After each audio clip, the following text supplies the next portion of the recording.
अमरावती जिल्ह्यात रब्बी हंगामाची पेरणी अंतिम टप्प्यात आली असून आतापर्यंत 80.46% पेरणी पूर्ण झाली आहे। हरभरा आणि गहू या दोन प्रमुख पिकांनी तब्बल 1.17 लाख हेक्टर क्षेत्र व्यापले असून शेतकऱ्यांचा कल विशेषतः हरभऱ्याकडे वाढलेला दिसत आहे।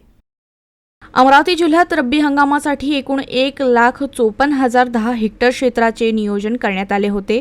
यापैकी आतापर्यंत 1,23,914 हेक्टर पेरणी पूर्ण झाली असून ही टक्केवारी 80.46 इतकी आहे। यामध्ये हरभऱ्याची सर्वाधिक म्हणजेच 81,785 हेक्टर लागवड झाली असून गहू 36,000 हेक्टर क्षेत्रावर पेरण्यात आला आहे। यंदा अतिवृष्टी आणि हवामान बदलामुळे खरीप हंगामात मोठं नुकसान झाल्यानं रब्बीची सुरुवात संथ झाली होती। मात्र दिवाळीनंतर शासनाकडून नुकसान भरपाई आणि खरीप उत्पन्न हाती आल्यानंतर पेरणीला गती मिळाली। कमी खर्चात अधिक उत्पादन देणारं नगदी पीक म्हणून शेतकऱ्यांचा कल हरभऱ्याकडे अधिक वाढल्याचं चित्र आहे। महिना अखेरीस जिल्ह्यात 100% रब्बी पेरणी पूर्ण होण्याची शक्यता कृषी विभागानं वर्तवली आहे।